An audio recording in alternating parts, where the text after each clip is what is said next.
beberapa peserta yang ingin bertanya terkait dengan materi yang Pak Widodo sampaikan. Terima kasih, terima kasih. Terima kasih, Pak. Baik, kita akan melanjutkan ke sesi berikutnya.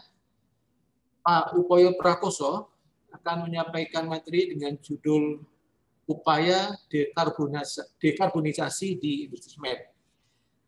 Sebelum Pak Upoyo menyampaikan presentasinya, materinya, saya perlu menyampaikan sedikit CV Pak Upoyo. Pak Upoyo nama lengkap Upoyo Prakoso, STMM. Posisi saat ini adalah Corporate Environment and Sustainability Head di PT Solusi Bangun Indonesia, yang sebelumnya adalah PT Holcim Indonesia. Beliau memperoleh gelar sarjana teknik kimia dari ITS Surabaya, serta memperoleh gelar MM dan MBA dari Swiss German University. Beliau adalah pakar di bidang strategi keberlanjutan perusahaan, pengembangan bisnis, hubungan pemerintah, proses pembangunan semen, sistem manajemen perusahaan, analisis dampak lingkungan, peraturan lingkungan, pengendalian pencemaran, manajemen keanekaragaman hayati, kemudian dalam protokol perhitungan CO2 untuk industri semen, pengelolaan limbah berbahaya, serta teknologi pengelolaan bahan bakar dan material alternatif di industri semen. Pak Upoyo juga telah bekerja di industri semen selama lebih dari 20 tahun di berbagai posisi, diantaranya di bagian produksi, penataan sistem pengendalian lingkungan, dan ketiga, pengembangan bisnis bahan bakar dan material alternatif, dan saat ini bertanggung jawab di bagian manajemen sistem, lingkungan, dan keberlanjutan perusahaan. Demikian sedikit CV dari Pak Upoyo. Dan selanjutnya sebelum Pak Upoyo menyampaikan materinya, perlu kami ingatkan sekali lagi bahwa link pertanyaan dalam format Google Form akan panitia kirimkan melalui chat. Dan mohon Bapak Ibu yang ingin bertanya mengisi form tersebut. Dan sekali lagi kami mohon jangan memberikan pertanyaan atau mengisi pertanyaan melalui chat karena akan menyulitkan kami untuk menggabungkan semua pertanyaan itu. Karena seperti sudah saya sampaikan tadi, semua pertanyaan akan kami jawab secara tertulis walaupun bagian dijawab lisan di dalam webinar ini, tetapi semua pertanyaan akan kami jawab secara tertulis dan akan kami kirimkan ke alamat email Bapak-bapak dan Ibu-ibu sekalian. Demikian sedikit pengantar dari sesi berikut ini, dan silakan Pak Upoyo untuk menyampaikan materinya. Bapak punya waktu sekitar 40 menit untuk menyampaikan materi. Silakan Pak Upoyo. Terima kasih Pak Moderator, Pak Ketua ASI, mohon izin. Assalamualaikum warahmatullahi wabarakatuh. Bismillahirrahmanirrahim. Semoga kita semua selalu dalam lindungan Allah Subhanahu Wa Taala. Untuk materi akan di-share dari saya, Pak Isbi, Pak. Mohon maaf. Mungkin kami bisa dari sini ya Pak Upoyo ya. Oh ya. Silakan ya. Bapak. Ya, kami bisa dari sini, nanti silakan Bapak bisa di remote control dari situ Pak, kalau mau. Oh ya Pak. Silakan ya, supaya bisa memudahkan menunjuk materinya di sisi mana. Silakan Pak, di share dulu dari atau di remote dari situ. Ya. Sudah Pak ya? Sudah kelihatan Pak ya? Oke, sudah Pak. Sudah kelihatan Pak. Boleh, silakan Pak. Kelihatan Pak ya. Terima kasih Pak. Assalamualaikum warahmatullahi wabarakatuh. Jadi mungkin sesi ini saya lebih prefernya ngomong kita diskusi ya, karena kebetulan banyak teman-teman ASI di sini juga. Jadi kita bisa saling sharing atau diskusi mengenai next roadmap untuk CO2 reduction di industri semen. Sorry, ini nextnya gimana Pak ya? Tolong next Pak. Bisa next ya. Sebelumnya mungkin kita mendiskusikan mengenai Paris Agreement ya. Jadi Paris Agreement ini mungkin banyak Bapak Ibu yang sudah sering dengar, tapi nanti coba kita lihat apa sih isi Paris Agreement itu, yaitu kesepakatan iklim global. Supaya nantinya kita bisa melihat roadmap dari industri kita ke depannya, supaya kita bisa mengikuti Paris Agreement. At least seperti itu. Mungkin ini yang poin-poin yang mungkin saya sampaikan. Next, Pak. Mungkin kita lihat di sini, Pak, ya, bahwa sebetulnya apa itu pemanasan global? Kalau mungkin Bapak Ibu semua sudah familiar, ada juga belum familiar, tapi saya rasa Bapak Ibu sudah sangat familiar sekali. Pemanasan global itu adalah naiknya suhu muka bumi yang disebabkan oleh naiknya konsentrasi gas-gas rumah kaca di atmosfer. Jadi ketika gas-gas rumah kaca itu bisa berupa CO2, bisa CFC, N2O, metan, dan lain sebagainya, itu akan naik seiring dengan kegiatan manusia. Jadi ketika kita beraktivitas, transportasi, industri, itu akan naik. Itu kemudian tergambar di sini bahwa saat ini kita mengalami kenaikan global sebesar pada tahun 2020 itu sebesar 1,2 derajat ya, dibandingkan dengan kalau kita lihat di sini ada poin di sini 1,2 derajat dibandingkan dengan masa revolusi industri. Kemudian di sini diprediksi bahwa sebetulnya kalau kita melakukan hal-hal yang seperti ini terus-menerus ya, grafik sebelah kiri ini laser printer, Pak, ya. Kalau kita bisa melihat hal yang sebelah kiri di sini bahwa sesuai atau target yang dilakukan oleh perusahaan atau negara saat ini, current policy, bahwa di tahun 2100 kenaikan suhu bumi itu mencapai 3,9 derajat Celcius. Jadi kita bayangkan kalau kita kegiatan sama seperti dengan current policy, even dengan current target ini diprediksi bahwa kenaikan suhu 3 derajat di atas masa revolusi industri. Ini artinya apa?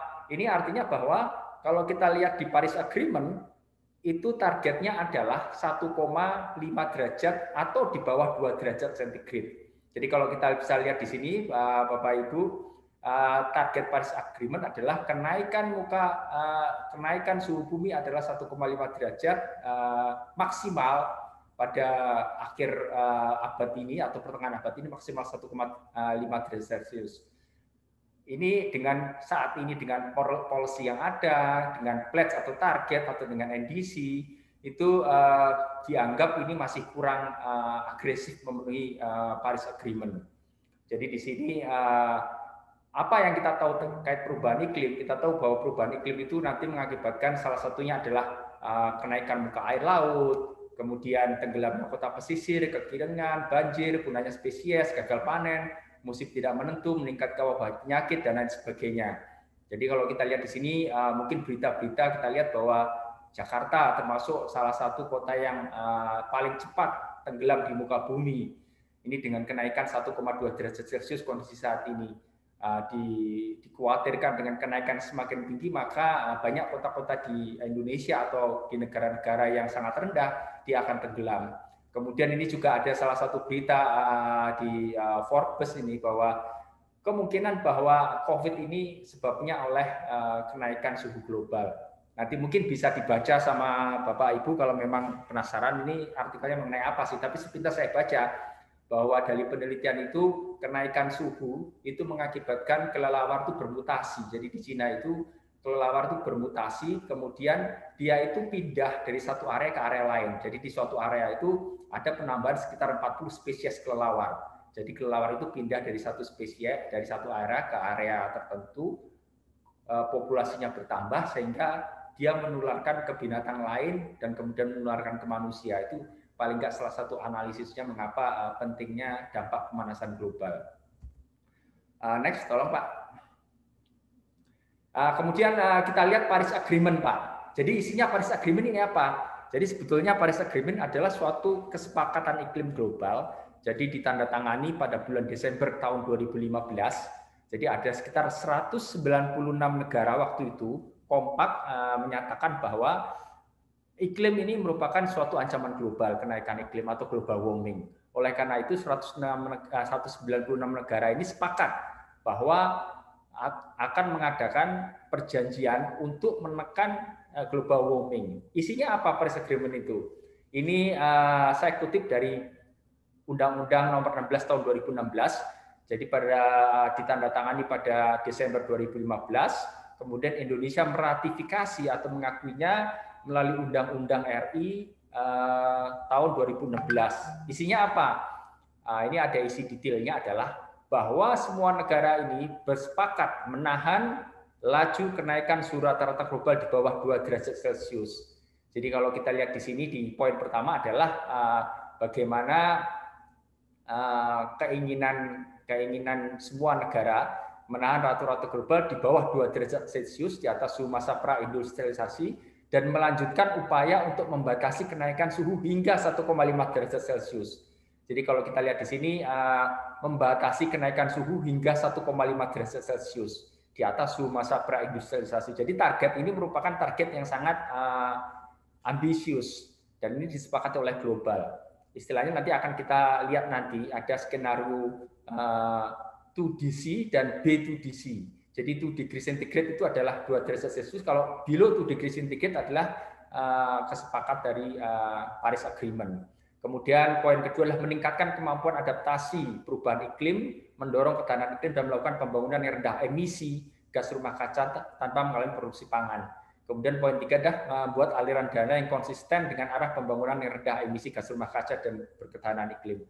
Jadi ini adalah poin-poin dari Paris Agreement.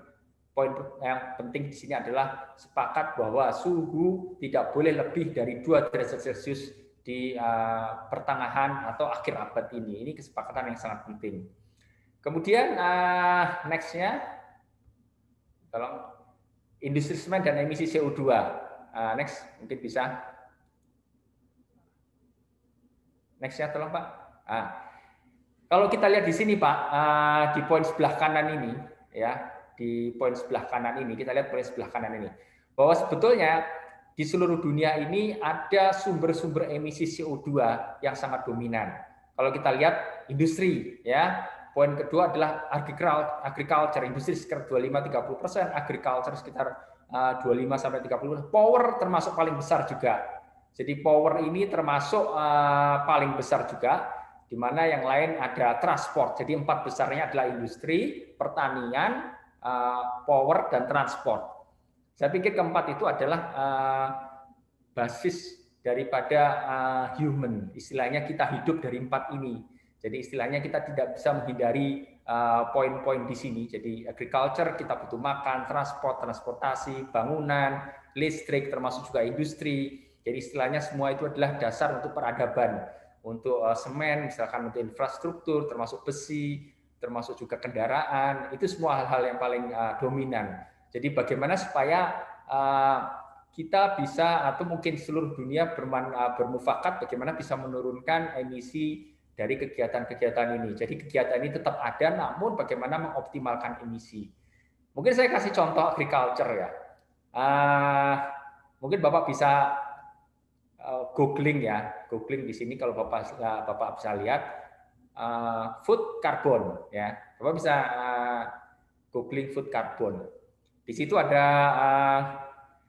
bisa nanti di search-nya di Google ada gambar. Di situ ada salah satunya yang paling menarik adalah di situ ada grafik di visual capitalization itu ada grafik salah satunya footprint dari masing-masing makanan yang kita makan. Di situ kita lihat mulai dari misalkan sayur, misalkan kacang sampai dengan yang paling tinggi itu sapi. Ternyata yang menariknya adalah saya lihat di sini ketika sapi itu mempunyai carbon footprint adalah setiap 1 kilogram sapi yang kita konsumsi itu menghasilkan 60 kilo CO2 ya. Kalau dilihat di website itu. Jadi kita makan sapi 1 kilo, daging sapi 1 kilo itu footprint-nya adalah 60 kilogram CO2. Yang paling rendah di sini kacang-kacangan, sayur. Ayam mungkin 4-5. Jadi kalau kita makan ayam itu 1 kg ayam equal ke 4-5 kg CO2. Jadi di sini banyak orang-orang luar yang saat ini salah satu programnya mungkin vegetarian adalah mengurangi makan sapi. Ini yang saya juga baca di beberapa artikel. Sekarang kalau kita bandingkan dengan semen, tadi Pak Wid juga sudah jelasin ya. Jadi kalau 1 ton itu sekitar 1 ton sekitar 600 kilo. 1 ton semen 600 kilo. Kalau kita konversi ke kilo adalah 1 kilo 0,6 kilo CO2. Jadi ketika kita memproduksi 1 kilo semen itu akan menghasilkan 0,6 kilo CO2. Bandingkan dengan sapi tadi, Pak, ya. Jadi kalau kita lihat secara realitas, carbon footprint dari ketika kita makan daging itu adalah 100 kali dari semen. Ini mungkin sebagai perbandingan. Jadi yang tadi semen 1 kilo 0,6 kilo CO2, yang ketika kita makan daging sapi 1 kilo equal ke 60 kilo CO2. Jadi mungkin kita bisa bayangkan kalau kita dari pasar beli 1 kilo sapi, 1 kilo daging sapi, itu sama aja kita membeli 100 kilo semen. Itu kalau kita hitung-hitungan CO2. Kalau kita lihat di sebelah kiri, Pak, tadi juga mungkin sudah dijelaskan Pak Widodo, ya, bahwa semen production itu 50% itu dari proses emissions, dan 40% itu berasal dari direct thermal emission, dan sekitar 10% itu untuk energi listrik. Itu skop 1 Pak ya, di luar transportasi. Jadi mungkin plus minus seperti itu. Jadi kalau kita lihat 50%, 40% dan 10%. Jadi kalau kita lihat di sini beberapa upaya bagaimana proses emission tadi juga disampaikan bahwa proses emission itu berasal dari proses kalsinasi karena kita pakai batu kapur yang menghasilkan CaCO3. Kemudian direct thermal emission bagaimana? Itu karena kita pakai bahan bakar. Bahan bakar umumnya adalah bahan bakar fosil dan juga bahan bakar alternatif yang kita pakai. Kemudian listrik, ini 10% nggak kelihatan. Listrik bagaimana? Itu berasal dari listrik yang kita pakai. Upaya penurunannya seperti apa? Mungkin sebelah kanan bisa kita lihat alternatif fuel. Kalau kita secara umum kita bisa lihat bahwa yang kita pakai di sini adalah alternatif fuel. Karena apa? Karena kalau kita tahu bahwa batu bara itu dia mempunyai CO2 footprint adalah sekitar kalau nggak salah 96 kg CO2 per gigajoule. Jadi ketika kita membakar 1 gigajoule batu bara, dia menghasilkan 96 kg CO2. Kemudian kita bandingkan, ini di data dari IPCC ya, jadi inventory IPCC, International Panel Government of Climate Change. Kemudian kalau kita bakar RDF atau kita bakar daripada refuse derived fuel, itu 75 kg CO2 per gigajoule. Jadi istilahnya dengan memakai bahan bakar alternatif, industrial waste juga seperti itu. Industrial waste dia lebih kurang dari 96 kg CO2 per gigajoule. Bahkan kalau kita memakai biomasa, ya biomasa itu sekam padi atau istilahnya resas atau sodas, itu di IPCC tergolong sebagai biomas netral atau CO2 netral. Jadi dia 0%. Jadi caranya adalah dengan pemakaian alternatif fuel. Kemudian kiln efisiensi, kita tahu tadi bahwa kiln efisiensi tadi sangat penting. Jadi ketika megajoule per ton klinkernya ini bisa dikurangi, itu otomatis dia akan mengurangi konsumsi bahan bakar. Konsumsi bahan bakar akhirnya mengurangi emisi CO2. Ini kita lihat, nanti bisa kita lihat detail setelah ini. Ini ada beberapa contohnya kiln efisiensinya seperti apa. Ini solar kiln. Jadi di Sweden itu ada Jam Zero Project, istilahnya itu semen kiln itu dapat diganti di elektrifikasi. Jadi pemanasan itu dapat diganti instead of pakai bahan bakar, diganti dengan listrik. Termasuk juga ini ada beberapa uji coba yang di Prancis, Solarpark. Ini saya juga lihat ada beberapa literaturnya. Jadi diharapkan operasi 2025. Jadi apa? Jadi di sini diharapkan bahwa bahan bakar batu bara bisa juga digunakan digantikan dengan listrik. Tapi ini tergantung juga, karena kalau di beberapa negara maju listriknya itu sudah banyak pakai energi terbarukan. Sehingga kalau kita lihat, misalkan di Indonesia itu kita menghasilkan CO2 itu 0,79 ton CO2 per megawatt. Jadi per megawatt itu 0, tapi kalau di luar negeri sudah 0,25. Jadi harapannya kalau menggantikan pemanasan dengan bahan bakar dengan listrik itu akan bisa mengurangi emisi CO2.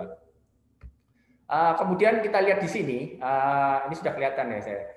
Kemudian kalau kita lihat di sini clinker substitute. Jadi kalau clinker substitute tadi mungkin disampaikan Pak Widodo tadi bahwa menggantikan clinker ini dengan bahan bakar dengan material lain. Kalau kita lihat di sini sebagaimana saat ini kita lakukan apa? Kita pakai batu kapur, mic-nya kita pakai gypsum, kita pakai fly ash, bottom ash, granulated blast furnace slag, itu contoh-contohnya. Tapi kedepannya mungkin dengan sejalan dengan dekarbonisasi. Jadi pemerintah Indonesia juga sudah pernah mencanangkan bahwa besok-besoknya akan memphase out power plant yang bertenaga batu bara. Jadi dalam waktu sekitar berapa tahun ke depan itu akan di stop pembangunan PLTU batu bara dan akan digantikan dengan PLT pembangkit listrik yang lebih ramah lingkungan, baik itu matahari, hidro, kemudian juga air. Akibatnya apa? Akibatnya nanti mungkin yang perlu dipikirkan juga fly ash bottom ash-nya juga akan berkurang, bahkan habis. Jadi industri semen juga harus memikirkan mic-nya apa untuk mengganti yang fly ash tadi. Ini kalau di luar mungkin beberapa studi sudah dilakukan. Jadi nanti kita lihat juga di slide-nya secara singkat. Jadi calcium clay ini adalah untuk menggantikan sifat pozolanik atau fly ash. Jadi dia ngambil dari tambang, kemudian dia akan dibakar. Tapi karena calcium clay ini istilahnya dia tidak menghasilkan CO2, otomatis carbon footprint-nya juga lebih rendah. Sehingga nanti bisa dicampurkan untuk menggantikan clinker. Kemudian carbon capture, nanti kita lihat bahwa carbon capture di sini adalah sangat potensial ke depannya. Carbon capture ini nanti akan dipresentasikan oleh Pak Pri juga mengenai detailnya seperti apa. Tapi intinya adalah semua mitigasi tersebut harus dilakukan untuk mencapai karbon netral ke depannya. Termasuk novel semen. Novel semen ini adalah inisiatif di mana semen itu kan batu kapur, tanah liat, pasir besi, pasir silika. Untuk novel semen ini beberapa riset juga sudah melakukan bahwa dengan mengurangi batu kapur sebagai bahan baku digantikan dengan kalsium silikat, maka dia berpotensi mengurangi calcination CO2. Jadi karena batu kapurnya berkurang, dia tidak menghasilkan CO2, mengurangi CO2 dari CaCO3. Di samping itu karena batu kapurnya berkurang, suhu untuk menjadikan clinker itu juga bisa lebih rendah daripada suhu yang saat ini. Kemudian kita lihat di sini, ini sebetulnya dari teknologi roadmap low carbon transition di International Emission Agency. Di sini kita lihat bahwa sebetulnya kalau kita lihat di sumbu Y kiri, ini diperkirakan bahwa direct CO2 emission pada beberapa tahun yang lalu atau saat ini adalah sekitar 2,3 miliar ya ton CO2. Ini kalau dibiarkan terus, ini ada garis-garis, ini ada namanya RTS. RTS ini reference teknologi skenario. Kalau kita lihat di RTS ini, maka akan semakin lama akan semakin naik karena otomatis konsumsi juga akan semakin naik. Di sini disebutkan bahwa dari EIA bahwa thermal energy efficiency. Jadi kalau kita melakukan efisiensi megajoule per ton clinker, misalkan dengan efisiensi alat, penggantian segala macam, itu dia mentok-mentoknya di 3%. Ini bukan dari saya, ini dari EIA. Jadi mentoknya 3% untuk menurunkan emisi CO2. Ya. Kemudian mitigasi kedua adalah fuel switching. Jadi kalau industri semen itu dia akan menggantikan semuanya dengan fuel switching, dia akan mempunyai batasan efisiensi CO2-nya hanya berhasil menurunkan sebesar 12% emisi CO2 kontribusinya. Kemudian clinker factor ya, yang poin 2 tadi ini. Kemudian reduction to clinker ratio atau clinker factor tadi. Ini disebutkan di roadmap ini bahwa dia akan mentok di poin 37%. 37% bahwa dia tidak bisa menurunkan lebih dari ini untuk CO2 footprint-nya. Jadi kalau kita lihat di sini ada 1, 2, 3, ini konvensional ya. 1, 2, 3, ini thermal energy, fuel switching, kemudian reduction of clinker cement ratio, dia akan stagnan. Jadi di tahun 2035 dia akan cenderung untuk stagnan, mentok istilahnya ya. Kalau kita lihat di sini, sedangkan amanah dari Paris Agreement tadi adalah ini 2DS, jadi ini skenario 2DS. Jadi kalau kita lihat di atas tadi adalah yang hitam ini adalah referensi teknologi skenario. Sedangkan yang bawah ini, yang putus-putus ini adalah 2 degree centigrade. Bahkan ini bukan referensi dari Paris Agreement, karena Paris Agreement itu below 2 degree centigrade. Jadi tadi mungkin Bapak-Bapak sudah lihat di UU-nya tadi, atau detail naskahnya tadi, antara 1,5 sampai 2 derajat Celcius itu merupakan target daripada Paris Agreement. Dari AI ini dia melakukan simulasi atau modeling. Jadi setiap sektor, misalkan semen, kemudian sektor besi dan baja, kemudian sektor power plant, dia mempunyai masing-masing modeling untuk skenario. Jadi menurut skenario-nya 2DS, 2 degree centigrade, dari 2,3 saat ini ya, miliar ton CO2 itu harus diturunkan menjadi 1,7 miliar. Jadi dari 2,3 harus diturunkan menjadi 1,7 miliar untuk kenaikan suhu global 2 derajat, bukan below ya, 2 derajat. Kemudian next-nya kita lihat di sini. Kita lihat di sini bahwa ini juga dari International Energy Agency yang diadop oleh WBCSD juga. Nanti Bapak bisa lihat detailnya di websitenya. Kalau kita lihat di sini tadi mirip ya Pak ya, bahwa di sini direct CO2 ini saat ini sekitar 2,4 miliar. Tadi kalau skenario 2 degree centigrade ya, ini skenario 2 degree centigrade tadi adalah 1,7 ya, untuk mencapai suhu temperatur bumi 2 derajat Celcius kenaikannya. Tapi kalau kita lihat di sini ya, ada satu lagi skenario yang namanya B2DS ya, below 2 degree centigrade ya. B2DS ini adalah amanah dari Paris Agreement tadi 1,5 sampai 2 derajat Celcius. Jadi kalau kita lihat di sini harus diturunkan dari 2,4 menjadi ya 700. Jadi di sini yang skenario below 2 degree centigrade saat ini 2,4 miliar CO2 yang dihasilkan itu di tahun 2050 harus diturunkan menjadi 700 juta CO2 untuk mencapai skenario B2DS. Artinya apa? Artinya ini bahwa B2DS memerlukan semen industri untuk meningkatkan 45% cumulative carbon emission reductions. Jadi harus meningkatkan, mengurangi 45% dari compare to 2DS tadi. Jadi compare ke 2DS tadi, ini harus lebih effort lagi ke 45 derajat Celcius, 45%. Jadi kalau kita lihat di sini, ini kalau bulat-bulatnya ini adalah proyeksi produksi semen dunia. Jadi dari saat ini sekitar produksinya sekitar 4 miliar ton semen, nanti di tahun 2050 diasumsikan sekitar 4,7 miliar ton semen. Namun emisinya harus diturunkan dari yang saat ini total 2,4 miliar CO2 diturunkan harus menjadi 700 juta ton CO2. Ini yang kemudian kita lihat di sini, ini ada juga Climate Action Tracker untuk Paris Agreement ya, untuk sektoral benchmark di 2020. Ini artinya apa? Artinya kalau kita lihat mereka sudah bagi-bagi per negara ya. Kita lihat sekarang Indonesia di tahun 2017 disampaikan Pak Wit tadi, betul ini Pak, ini sekitar 650.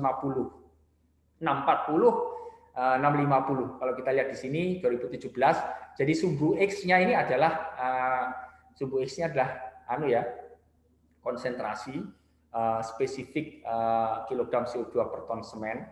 Kalau sumbu Y itu negara-negaranya. Kalau kita lihat di Indonesia 650. Kalau kita lihat Amerika cenderung lebih tinggi. Kemudian kita lihat Brasil, Cina juga 2017 sangat bagus. EU sangat rendah juga, dia di bawah 600 saat ini.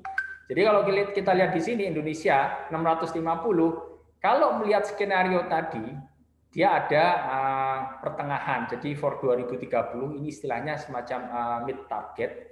Ini diharapkan sekitar 400-an atau 420-450 kilogram CO2 per ton semen.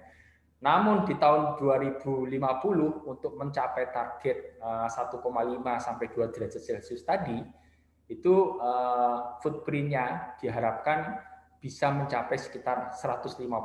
Jadi kalau kita lihat di sini. Jadi 150 kg CO2 per ton semen. Jadi ini cukup challenging. Jadi kalau Paris Agreement itu mikirnya nggak sampai 2030, dia mikirnya sampai 2050, bahkan sampai 2100 sesuai dengan di konvensi tersebut. Jadi kita lihat di sini semua negara diharapkan pada akhir sesi agreement ini mempunyai footprint yang sama antara 100 sampai 200 kg CO2 per ton semen. Kemudian kita lihat tadi sebetulnya hampir sama tadi. Jadi di 2019 kita lihat bahwa emisi 2,4 gigaton. Kalau bisnis skenario-nya as usual dia akan naik 2,9. Ini miliar ton ya, kita mau miliar ton CO2. Ini kalau sustainable skenario di mana tahun 2050 diharapkan below 2 degree centigrade atau 1,5, ini pengurangan karena energi efisiensi 0,2, 0,3, 0,2. Yang paling besar adalah carbon capture. Jadi di sini new teknologinya adalah carbon capture, use and long term storage. Nanti akan dibahas lebih detail nanti mungkin dengan pembicara Pak Priyadi. Kemudian new clinker substitution calcium clay, calcium silikat, carbon cure, concrete, and recycled concrete waste.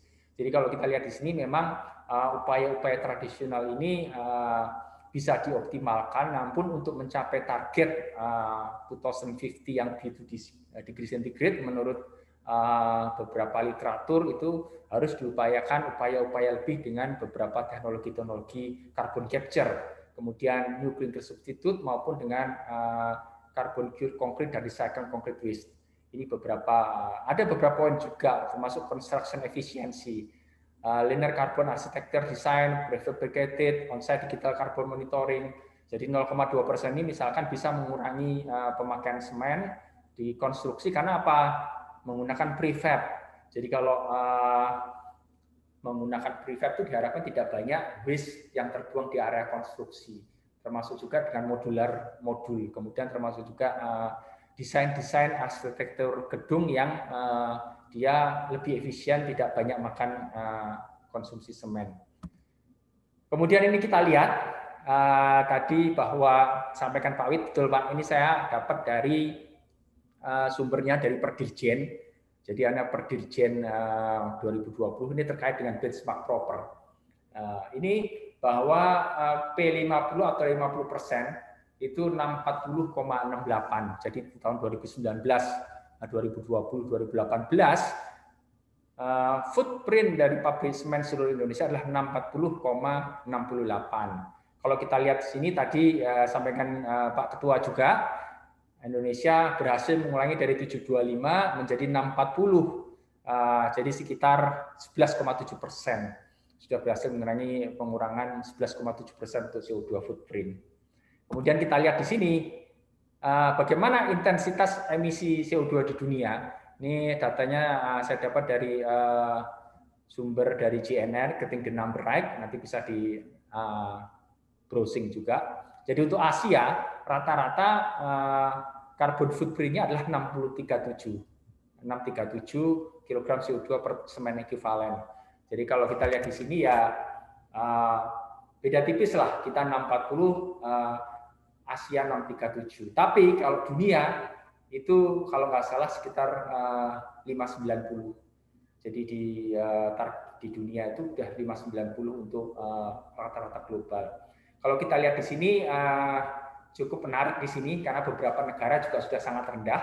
Kita lihat di sini untuk India itu 555. Eropa 544. Jadi India sudah 555, Eropa 544, ada Central Amerika 598, ada juga yang sudah tinggi, Amerika Utara ini masih tinggi sekali, ya. Dan kita mungkin di Asia mungkin ya masuk dalam kategori yang sedang ya 637 ini. Kita 640 di Asosiasi Semen. Kemudian ini terkait dengan contoh pencapaian dan target CO2 di industri semen. Mungkin Bapak-Bapak kalau mau ekspor juga mungkin bisa lihat SR-nya dari industri semen. Tapi ini kalau kita lihat di SBI, ini carbon footprint kita saat tahun 2020 itu 594 kg CO2 per ton semen. Jadi alhamdulillah sudah lebih baik dari rata-rata.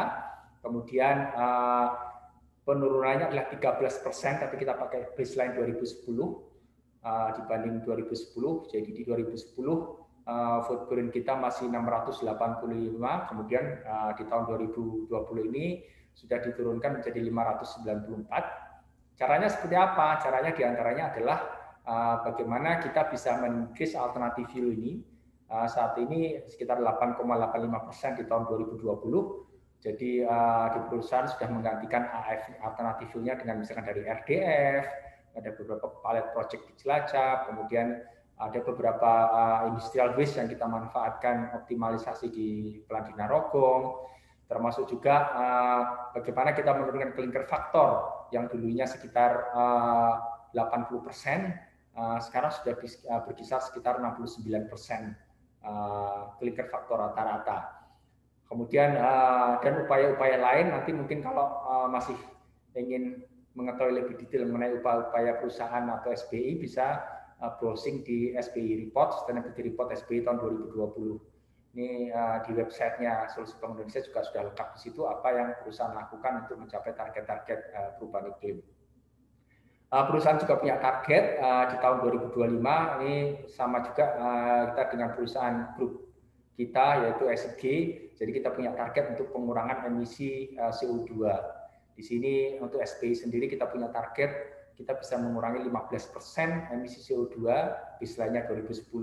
Jadi harapannya kita bisa meng-catch lagi 2% sisanya ini sehingga nanti kita bisa mencapai target pengurangan CO2 sesuai yang roadmap yang kita harapkan. Kemudian ini inovasi dekarbonisasi industri semen global, ini sebagai contoh ya. Ini mungkin saya kasih sebagai bahan diskusi. Jadi Cemburu itu asosiasi semen Eropa. Dia sudah mempunyai roadmap untuk pengurangan emisi CO2 2050. Jadi mereka sudah declare bahwa mereka akan mengurangi emisi CO2-nya di tahun 1990 783 kg CO2 per ton semen menjadi 0. Ya. Menjadi 0 di tahun 2050. Ini Bapak bisa browsing juga di Cemburu websitenya Asosiasi Semen Eropa, di mana dia cara-caranya seperti tadi kita lihat bahwa dia bisa mengurangi dia clinker, reduction dari clinker dengan menggunakan alternatif fuel, biomasa, kemudian thermal efisiensi, termasuk juga dengan novel clinker atau clinker dengan bahan baku bukan dari batu kapur tapi mungkin dengan inisiatif kalsium silikat. Kemudian dia juga punya beberapa inisiatif semen menggantikan clinker ini dengan calcined clay, kemudian dengan beberapa binding material. Kemudian dia juga punya beberapa inisiatif yang paling besar di sini. Kalau yang paling besar di sini paling bawah adalah carbon capture.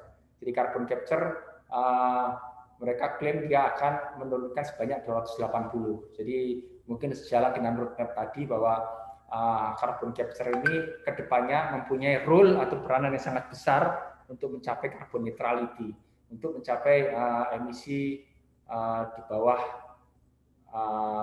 100 tadi. Mungkin ini saya cuplik juga apa beberapa poin yang dilakukan oleh Cemburu atau negara-negara Eropa saat ini studinya. Salah satunya adalah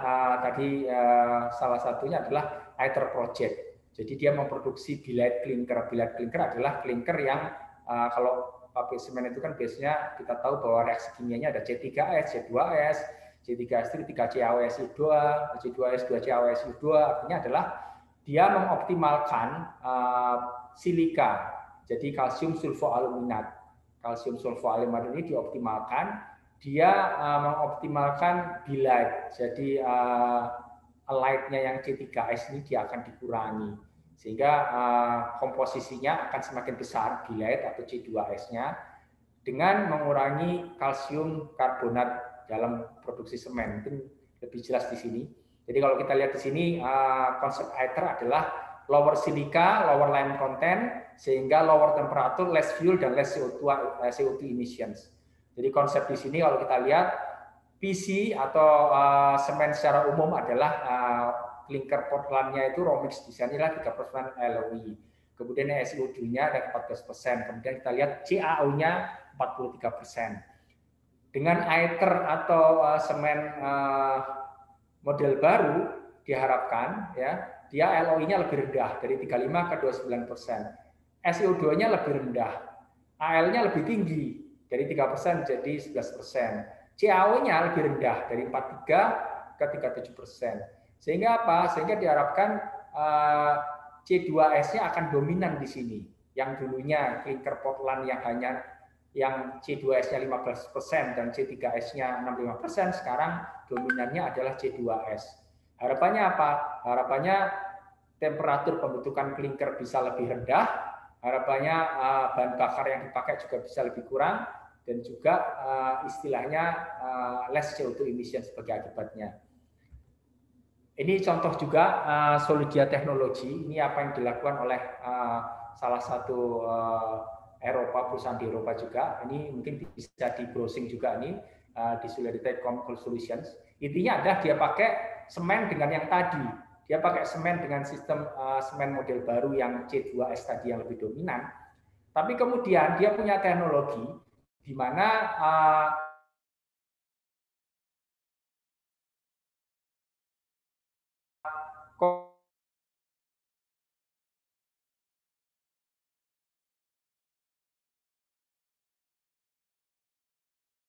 konkretnya tadi kalau kita lihat pakainya untuk, mungkin saya langsung sini aja biar cepat. Sorry. Kita lihat di sini. Ini kalau ordinary Portland semen ya, dia pakai pasir, pakai agregat, tambah air. 28 hari baru mengeras ya Portland konkret. Kalau dengan menggunakan Solidia tadi ya, Solidia tadi dia pasir, kemudian agregat, dia cure-nya pakai CO2 dan kemudian dia mengerasnya juga kurang dari 1 hari. Sehingga apa? Sehingga akibatnya apa? Dia less time. Di samping itu juga bisa menyerap CO2. Sehingga akibatnya Portland semen itu dia CO2-nya besar, sedangkan Solidia semen ini diharapkan dia bisa 70% CO2 per ton lebih rendah. Karena apa? Karena dari pembuatan clinker atau semennya itu sendiri, satu, kedua juga dari proses ketika dia dijadikan konkret, dia bukan menggunakan air tapi menggunakan CO2 sebagai media untuk mengeraskan tadi. Ini modelnya seperti ini. Jadi istilahnya ini ada konkret dibentuk, kemudian diinjeksikan CO2, kemudian airnya akan keluar, ini akan terbentuk beton. Jadi beton ini sehari jadi, ya, sehari jadi, dia tidak menggunakan air tapi menggunakan CO2. CO2 ini diharapkan berasal dari CO2 capture tadi. Kemudian ini LC3. LC3 tadi saya sampaikan. Jadi ini di Eropa juga sedang dikembangkan LC3.ch ini Swiss nih, bahwa di sana itu karena tidak ada batu bara, tidak ada fly ash bottom ash, jadi tidak ada campuran mix dari fly ash. Jadi mereka cari calcined clay. Jadi bisa pakai 50% clinker, kemudian 5% gypsum dan 15% limestone digantikan dengan calcined clay. Kemudian ini ada contoh dari perusahaan Heidelberg juga. Jadi dia mempunyai project untuk carbon capture. Saat ini ada beberapa pilot project. Pilot project itu nanti bisa kita lihat ada di slide saya terakhir, nanti juga bisa dibahas di tempatnya presentasinya Pak Pri. Jadi di Heidelberg ini mereka mendapat biaya sekitar 2,7 billion untuk carbon capture, atau sekitar mungkin lebih dari 40 triliun ya. Jadi Norwegian Parliament approve Northern Brevik Carbon Capture and Storage Plan. Intinya apa? Intinya adalah karbon itu dari pabrik semen akan ditangkap dari steknya, kemudian ditransport, kemudian akan disimpan. Disimpannya adalah di dalam bumi. Jadi di sini akan disimpan di dalam bumi, sehingga carbon capture ini diharapkan CO2-nya tidak terlepas ke udara, ke atmosfer. Ini yang dilakukan oleh Heidelberg. Ini juga dilakukan oleh SMAX. Jadi SMAX sendiri ini, SMAX itu dia dapat juga grant dari US Department of Energy, dapat dari ESDM untuk pengembangan inovatif carbon capture teknologi. Ya, dia menggunakan prinsip solvent. Kalau kita lihat di sini, dia di sini pertama ini kalau kita lihat prinsip solventnya adalah ketika dari stack masuk ke dalam sistem, dia akan diabsorpsi oleh solvent. Jadi solvent ini bisa amin, bisa apapun. Kemudian dia akan dikontakkan dengan CO2-nya dengan pelarut atau solvent itu. Kemudian pelarut tersebut akan dipanaskan. Pelarut tersebut akan dipanaskan, masuk ke desorber, sehingga CO2-nya itu akan naik ke atas. Jadi CO2-nya yang dia bersama-sama dengan solvent tadi yang sebelumnya terlarut, dia akan dipisahkan, dia akan naik ke atas, dipisahkan lagi menjadi CO2 murni. Sedangkan solventnya tadi bisa dipakai lagi untuk menyerap, diresirkulasi lagi untuk menyerap CO2 dari carbon stack. Ini merupakan salah satu yang potensial. Jadi ini istilahnya ini dianggap potensial karena dia harganya itu operational cost-nya below $30 per ton cost of CO2 capture. Jadi harga penyerapan CO2-nya itu diprediksi angka keekonomisannya itu bisa below ya sekitar $30 cost ton CO2 capture. Setiap yang di capture biaya produksinya 30. Yang dianggap sebagai salah satu potensial. Nanti ada juga potensial teknologi yang carbon looping. Ya nanti mungkin Pak Pri juga bisa menjelaskan. Jadi calcium looping. Calcium looping itu modelnya dengan kalsium juga, bagaimana dia bisa mengabsorb CO2. Jadi kalau kita lihat di sini, ini juga kita lihat beberapa perusahaan Lafarge Holcim. Jadi mereka sudah menandatangani net zero pledge with science-based target. Jadi mereka punya target bahwa di tahun 2022 targetnya 550. Saat ini mereka carbon footprint-nya adalah sekitar 561, tapi di tahun 2022 mempunyai target 550. Dan di tahun 2030 targetnya adalah 475. Dan komitmennya LH adalah business ambition untuk 1,5 derajat centigrade ya. Jadi komitmen perusahaan untuk skop 1 emisi, jadi untuk target untuk net zero pathway endorsed by SBTi. Jadi di tahun 2050 di sini mereka punya target untuk mencapai net zero untuk CO2 carbon footprint. Kita lihat di sini ini beberapa action yang dilakukan oleh salah satu perusahaan semen juga di Eropa. Jadi penggunaan low carbon, carbon neutral product termasuk recycle waste product untuk AFR, 100 juta untuk AFR, the alternative fuel, scale the use of calcined clay. Jadi kalau mereka tidak punya fly ash, bottom ash, karena nggak punya pembangkit batu bara, mereka menggunakan calcined clay untuk mic-nya, improve mic-nya. Kemudian double waste derived fuel, jadi 37%. Cita-citanya by 2030 mereka akan improve jadi 37% untuk TSR dan risk 475 kg per net CO2.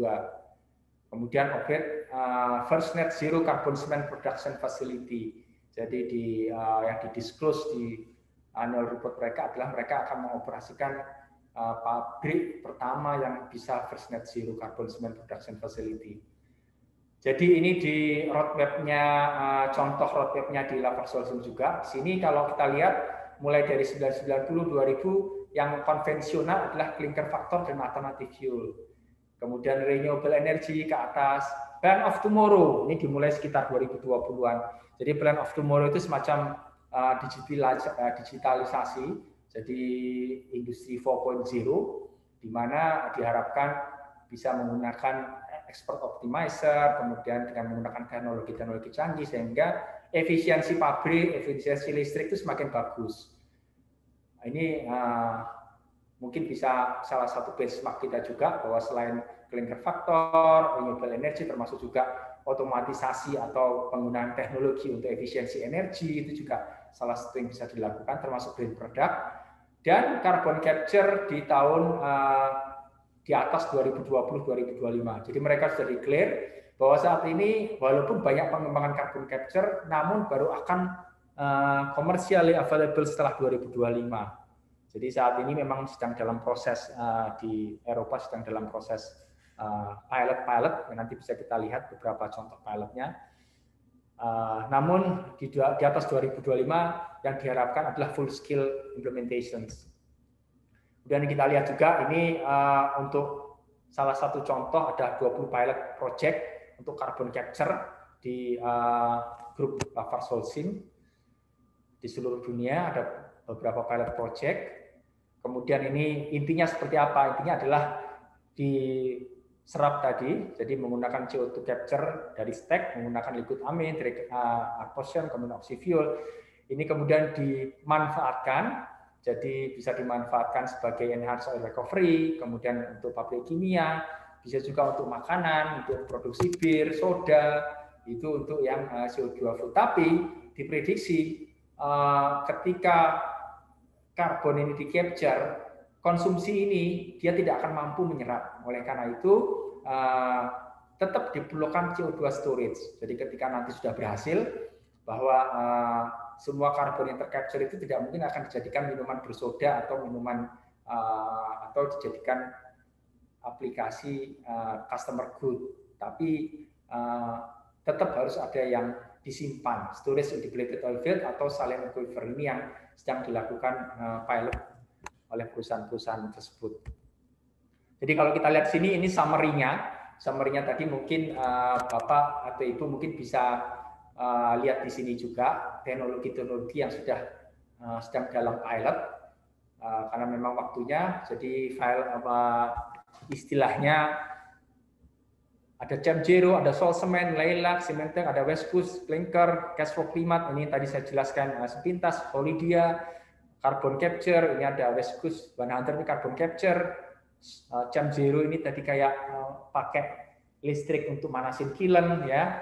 Jadi nggak pakai bahan bakar atau batu bara, tapi pakai listrik. Kemudian Sol Cement sama ini. Jadi untuk menggunakan solar radiation, untuk menggunakan matahari untuk menggantikan bahan bakar untuk proses kalsinasi. Ini contohnya. Ini Leilac. Jadi sistemnya adalah batu kapur, dia dikalsinasi tapi dikalsinasinya terpisah dengan udara, sehingga ketika CO2-nya keluar dia tidak bercampur dengan udara, jadi lebih murni, lebih gampang untuk dimurnikan. Ini contoh-contohnya. Nanti silahkan kalau mau lebih detail bisa dilihat di websitenya ChemZero. Ini juga summary carbon capture teknologi dan cost. Di sini di bawahnya sudah saya sampaikan referensinya. Jadi silakan Bapak atau Ibu kalau tertarik untuk melihat pilot-pilot yang sudah ada di dunia persemenan bisa browse ke situ. Nah, ini yang menarik kalau kita lihat bahwa cost-nya ini masih mahal sampai saat ini. Ini yang beberapa yang potensial tadi saya sampaikan adalah yang CDR Max tadi. CDR Max tadi yang saya sampaikan yang C-Max tadi, di mana dia dapat grant dari Departemen ESDM-nya Amerika untuk melakukan studi lebih jauh untuk istilahnya absorpsi CO2, ini $40 per ton. Kemudian ada beberapa proyek yang $66 per ton, ada yang lebih mahal sekali 88, Chemcap, Sintef. Jadi intinya semuanya masih dalam pilot dan masih lumayan mahal kalau kita lihat di sini. Termasuk juga ada yang cukup menjanjikan ini. Ini amine scrubbing. Amine scrubbing ini sama dengan prinsipnya dengan solvent tadi, ini dilakukan unbound cement. Nanti Bapak bisa browsing juga. Jadi prinsipnya adalah menggunakan solvent amin, kemudian ditangkap, kemudian CO2-nya dimanfaatkan di tempat lain. Ini biayanya juga kelihatannya nggak begitu mahal, ya. Ini potensial juga, tapi masih dalam skala pilot juga. Kemudian kita lihat di sini ada beberapa juga di sini yang paling murah di sini juga kita lihat calcium looping. Jadi calcium looping ini $30 per ton. Nanti detailnya mungkin kalau nggak salah di presentasinya Pak Pri setelah ini ada spesifik mengenai calcium looping, jadi potensial. Ini juga potensial juga. Begitu juga ini banyak beberapa civil combustion ada laylac tadi, direct capture. Jadi banyak pilot tapi itu masih dalam tahap pilot dan diharapkan memang baru 2025 itu baru komersial. Kemudian mungkin sedikit penutup terhadap penyampaian tadi bahwa industri semen itu secara umum telah melakukan upaya-upaya pengurangan emisi CO2 spesifik. Jadi yang kita lakukan tadi pengurangan faktor klinker, pemanfaatan bahan bakar alternatif, dan efisiensi energi. Sehingga berhasil mengurangi emisi CO2 spesifiknya sekitar 11-12% dibandingkan tahun 2010. Jadi kalau kita lihat di sini, upaya-upaya kita sudah cukup, tapi kedepannya ya untuk mencapai target Paris Agreement yang cukup menantang. Kita lihat tadi beberapa studi yang memang cukup challenging, diperlukan upaya-upaya lebih, yaitu berupa optimalisasi inisiatif sudah dilakukan. Jadi kalau kita lihat di sini bahwa pemakaian bahan bakar alternatif, kemudian termasuk MIC, termasuk juga efisiensi energi itu masih bisa dioptimalkan di Indonesia. Jadi misalkan sekarang rata-rata TSR-nya masih sekitar 8-10%. Mungkin dalam waktu 5 tahun ke depan itu bisa diimprove rata-rata bisa misalkan 20% untuk seluruh pabrik semen di Indonesia. Atau mungkin misalkan MIC-nya sekarang mungkin rata-rata pabrik semen masih 74, 75. Mungkin dalam 5 tahun ke depan bisa dioptimalkan menjadi sekitar 65%. Sehingga kalau kompak 65% itu akan lebih turun lagi. Begitu juga dengan specific fuel consumption. Kalau misalkan rata-rata sekarang masih 3.700 megajoule per ton klinker, mungkin bisa dioptimalkan jadi misalkan 3.100 atau misalkan 3.200. Rata-rata pabrik semen itu juga saya pikir cukup menolong hingga tahun 2030. Namun di atas 2030 sesuai presentasi tadi itu diperlukan upaya-upaya teknologi, eksplorasi, inovasi teknologi carbon capture. Dan ini memerlukan ya dukungan dari berbagai pihak ya, yaitu industri semen selaku pelaku usaha. Otomatis industri semen akan welcome kalau memang ada pilot-pilot yang dilakukan menurut saya. Kemudian termasuk juga universitas atau lembaga penelitian sebagai pemikir atau R&D, jadi sebagai think tank atau R&D bagaimana mengembangkan teknologi-teknologi carbon capture dan lain sebagainya, jenis semen yang novel semen yang berbeda maupun jenis MIK pengganti faba ya ke depannya, termasuk juga pemerintah sebagai penyusun kebijakan dan pengaturan pendanaan. Karena kalau kita lihat tadi bahwa pabrik-pabrik semen besar pun itu sangat disuportif dengan pemerintahnya masing-masing untuk bisa melakukan pilot project sehingga dapat mengembangkan industri semen menjadi industri yang lebih ramah lingkungan dan CO2 netral. Dan termasuk juga pihak-pihak lain yang bisa mempercepat proses transfer dan implementasi teknologi. Jadi mungkin tidak tertutup kemungkinan kalau memang ada badan-badan yang bisa mempercepat transfer dan implementasi teknologi, mungkin itu juga akan sangat baik dalam mempercepat proses ini di Indonesia menuju Indonesia yang ramah karbon, terutama di industri semen. Dari saya pikir itu cukup presentasi dari saya. Mohon maaf jika ada yang kurang berkenan. Waktu dan tempat saya kembalikan ke moderator. Assalamualaikum warahmatullahi wabarakatuh.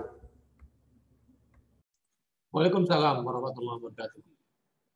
Terima kasih Pak Upoyo atas materi yang sangat menarik yang sudah disampaikan tadi terkait dengan upaya apa saja yang dilakukan oleh pabrik semen untuk menurunkan emisi CO2 ke lingkungan, baik itu semen di Indonesia atau juga pabrik semen di luar.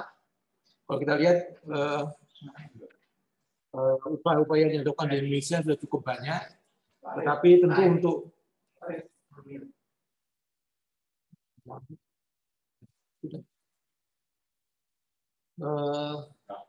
usaha untuk melakukan penurunan CO2 yang cukup besar dengan carbon capture ini tentu butuh bantuan lembaga-lembaga penelitian, juga universitas, karena melihat usaha yang dilakukan tentu banyak, perlu penelitian panjang dan biaya yang besar, tentu pabrik semen tidak akan mampu melakukannya sendiri.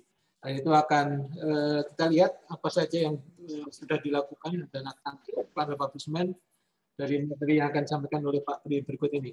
Sekali lagi terima kasih Pak Upoyo, dan mohon Pak Upoyo tetap berada di tempat karena sesi tanya jawab akan kita buka setelah presentasi dari Pak Prihaadi telah selesai. Jadi mohon